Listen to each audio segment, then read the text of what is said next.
नमस्कार, मैं doctor Mukesh Kumar Verma, assistant professor in political science, university of Rajasthan.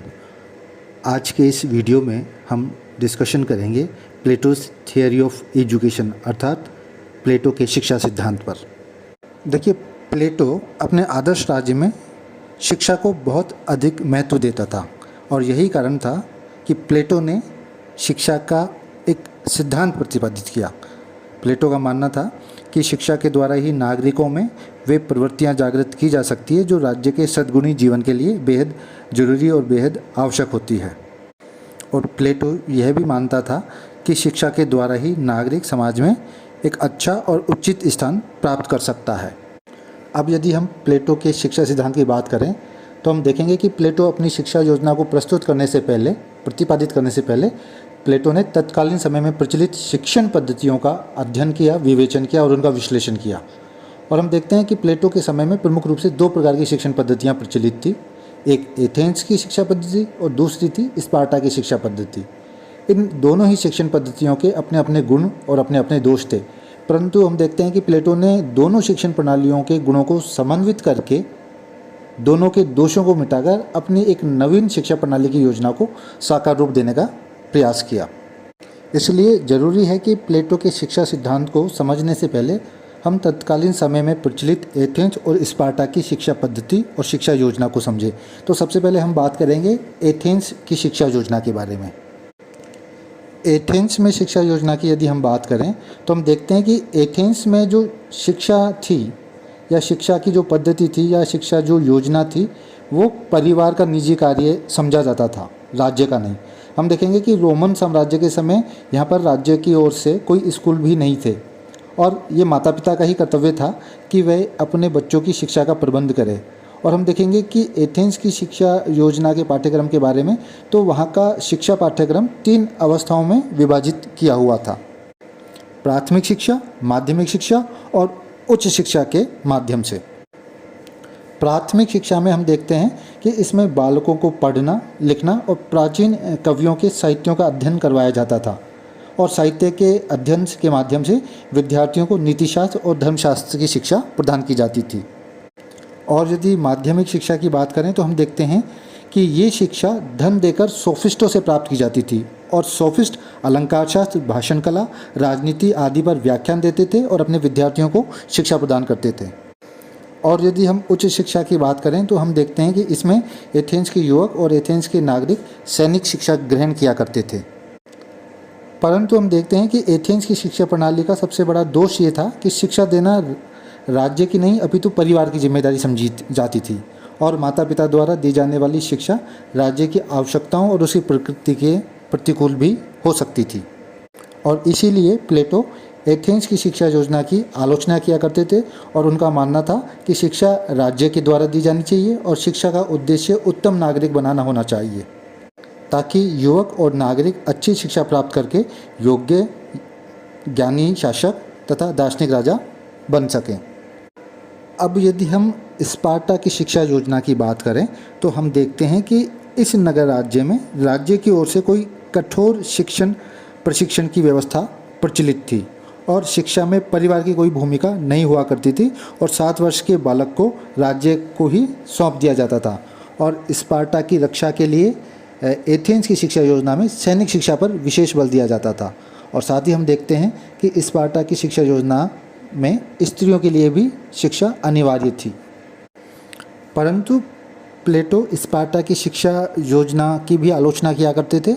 उनका मानना था कि स्पार्टा की शिक्षा योजना में भी कुछ दोष थे। प्लेटो ये कहता था कि जो स्पार्टा की शिक्षा योजना है उसका पाठ्यक्रम बहुत ज़्यादा संकुचित है और एकांगी है और इसमें सैनिक शिक्षा को प्रधानता अधिक दी गई है तथा साहित्यिक शिक्षा की उपेक्षा की गई है, जबकि प्लेटो मानसिक और बौद्धिक प्रशिक्षण पर ज़्यादा बल देने की बात किया करते थे। तो इस प्रकार हम देखते हैं कि एथेंस की शिक्षा शारीरिक, मानसिक और चारित्रिक विकास के लिए तो उपयुक्त थी, परंतु इसमें शिक्षा देना राज्य का नहीं बल्कि परिवार का दायित्व था और इस कारण यह शिक्षा राज्य की प्रकृति और राज्य की आवश्यकताओं के प्रतिकूल थी और दूसरी ओर स्पार्टा की शिक्षण पद्धति की यदि हम बात करें तो हम देखते हैं कि स्पार्टा की शिक्षा पद्धति राज्य की प्रकृति और आवश्यकताओं के तो अनुकूल थी, परंतु इसका पाठ्यक्रम बहुत ज़्यादा संकुचित और एकांगी था और वहाँ मानसिक और बौद्धिक प्रशिक्षण के लिए उपयुक्त व्यवस्था नहीं थी। ऐसे में हम देखते हैं कि दोनों ही शिक्षण पद्धतियों के अपने अपने गुण और अपने अपने दोष थे, परंतु प्लेटो ने दोनों शिक्षण प्रणालियों के गुणों को समन्वित किया और उनके दोषों को मिटाकर अपने एक नवीन और नूतन शिक्षण प्रणाली की योजना बनाई और उसे स्थापित करने का प्रयास किया। अब हम बात करते हैं प्लेटो की शिक्षा योजना पर।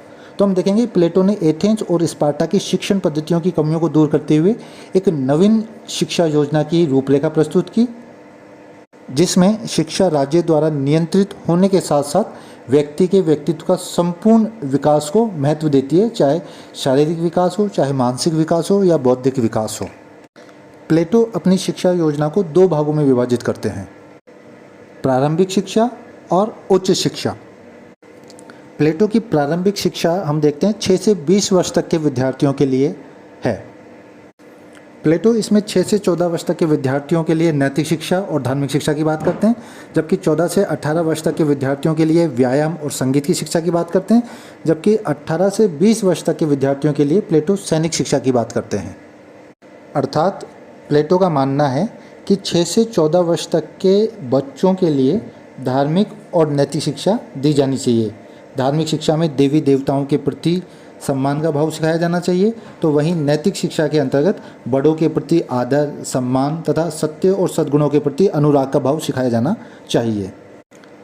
जबकि 12 से 18 वर्ष तक के आयु के बालकों के लिए प्लेटो व्यायाम और संगीत की शिक्षा देने का आग्रह करता है, ताकि उनके शरीर और मन को स्वस्थ बनाया जा सके। दूसरे शब्दों में हम कह सकते हैं कि प्लेटो शारीरिक विकास के लिए व्यायाम और मानसिक विकास के लिए संगीत की शिक्षा का प्रबंध करते हैं। प्लेटो की शिक्षा में हम देखते हैं कि व्यायाम के साथ साथ भोजन और साधारण चिकित्सा भी सम्मिलित थी।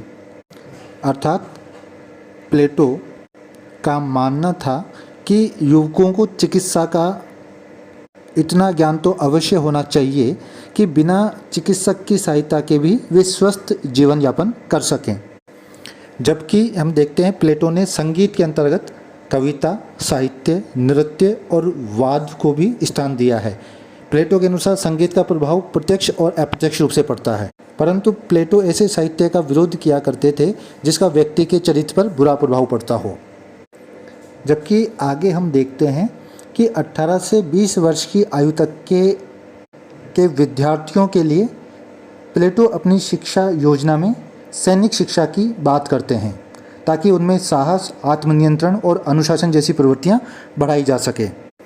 साथ ही हम देखते हैं कि 20 वर्ष की अवधि की समाप्ति के बाद प्लेटो एक सार्वजनिक परीक्षा की बात करते हैं और इस परीक्षा में जो युवक उत्तीर्ण होते हैं वे संरक्षक तथा सैनिक वर्ग के लिए काम करते हैं।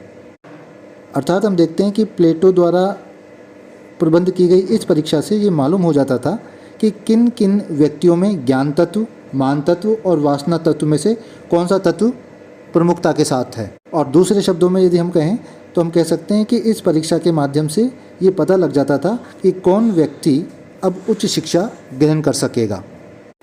और अब हम बात करेंगे प्लेटो द्वारा प्रतिपादित शिक्षा योजना में उच्च शिक्षा की। हम देखते हैं कि उच्च शिक्षा की अवधि प्लेटो 15 वर्ष के लिए निश्चित करते हैं। नंबर 1 20 से 30 वर्ष तक के विद्यार्थियों के लिए और नंबर 2 30 से 35 वर्ष तक के विद्यार्थियों के लिए। इसमें हम देखते हैं कि 20 से 30 वर्ष की आयु तक के सभी विद्यार्थी, चाहे स्त्री हो चाहे पुरुष हो, समान रूप से शिक्षा प्राप्त किया करते थे। और इसके बाद एक परीक्षा होती थी और इस परीक्षा में जो पास होते थे या उत्तीर्ण होते थे तो उत्तीर्ण होने वाले विद्यार्थियों को 5 वर्ष तक की शिक्षा और दी जाती थी। इस 20 से 30 वर्ष तक की आयु में जो उच्च शिक्षा दी जाती थी उसके विषय हुआ करते थे गणित, नीतिशास्त्र, तर्कशास्त्र, ज्योतिष और दर्शन की। जबकि हम देखते हैं कि 30 से 35 वर्ष तक जो विशेष 5 वर्ष की शिक्षा दी जाती थी उनमें विद्यार्थियों के लिए उच्चतम स्तर की शिक्षा का प्रबंध किया गया होता है। और इनमें तर्कशास्त्र और दर्शन शास्त्र जैसे विषयों की विशेष शिक्षा पर बल दिया जाता था ताकि विद्यार्थियों को सत्य का ज्ञान प्राप्त हो सके। हम देखते हैं कि इसके बाद भी प्लेटो की शिक्षा पूरी नहीं होती है और आगे चल के प्लेटो व्यवहारिक शिक्षा की बात करते हैं, जो कि 35 वर्ष से 50 वर्ष तक के लिए होती है। अर्थात 35 वर्ष तक के लंबे शिक्षण के बाद भी प्लेटो शिक्षा को अपूर्ण मानता है, क्योंकि अभी तक शिक्षा प्रदान की गई है वो केवल सैद्धांतिक शिक्षा है, वो केवल कोरी बौद्धिक शिक्षा है। उन्हें अभी तक संसार का व्यवहारिक ज्ञान प्राप्त नहीं हुआ है। अतः हम देखते हैं कि प्लेटो अगले 15 वर्षों तक अर्थात 35 से 50 वर्ष तक के लिए सैद्धांतिक शिक्षा के स्थान पर व्यवहारिक शिक्षा की व्यवस्था करता है, जिसमें प्लेटो का मानना है कि ये बुद्धिजीवी दार्शनिक संसार की पाठशाला में रहकर व्यवहारिक शिक्षा को प्राप्त करेंगे। अर्थात अगले 15 वर्षों तक ये लोग राज्य की सेवा करेंगे, सैनिकों को लड़ाई के समय निर्देशन देंगे और दर्शन के अध्ययन के साथ साथ जीवन में नए नए अनुभवों को प्राप्त करेंगे। और जो व्यक्ति 50 वर्ष की आयु तक हर प्रकार की शिक्षा प्राप्त कर लेगा और परीक्षा में उत्तीर्ण होंगे, वही राज्य के उच्च पदों पर पहुंच सकेंगे। इस प्रकार हम देखते हैं कि प्लेटो अपने आदर्श राज्य में नागरिकों के लिए शिक्षा व्यवस्था की बात करते हैं, शिक्षा के सिद्धांत की बात करते हैं, ताकि शिक्षा के द्वारा नागरिकों में ऐसी प्रवृत्तियां जागृत की जा सके जो कि राज्य के सद्गुणी जीवन के लिए बेहद आवश्यक होती हैं। अब यदि हम प्लेटो द्वारा प्रतिपादित शिक्षा योजना की विशेषताओं की बात करें तो हम कह सकते हैं कि प्लेटो की शिक्षा योजना व्यक्ति की आत्मा के 3 गुणों साहस, बुद्धि और तृष्णा पर आधारित थी और इस योजना का आधार मनोवैज्ञानिक था, ताकि आत्मा के तीनों गुणों का विकास किया जा सके।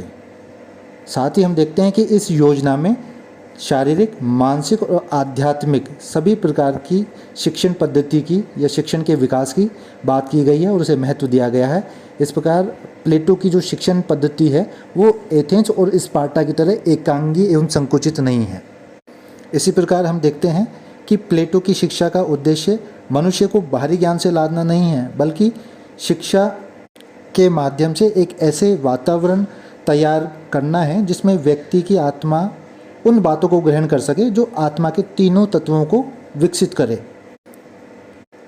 हम देखते हैं कि प्लेटो की शिक्षा का उद्देश्य आदर्श नागरिकों का निर्माण करना था।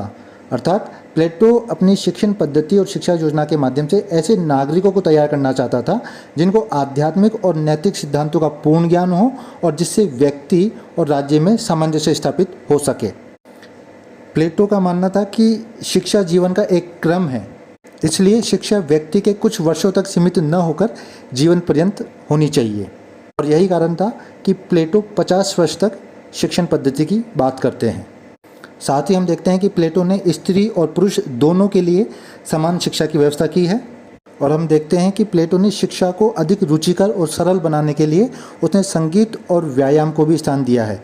जबकि आप देखेंगे कि जो कठिन विषय हैं, अंकगणित, रेखागणित, तर्कशास्त्र, ज्योतिषशास्त्र, दर्शन जैसे जो विषय हैं, उसे प्लेटो ने उच्च शिक्षा में स्थान दिया है। तो इस प्रकार हम देखते हैं कि प्लेटो ने एथेंस और स्पार्टा की शिक्षण पद्धतियों की कमियों को दूर करते हुए एक नवीन शिक्षा योजना की व्यवस्था दी है, जो कि राज्य द्वारा नियंत्रित होने के साथ साथ व्यक्ति के व्यक्तित्व का संपूर्ण विकास पर बल देती है।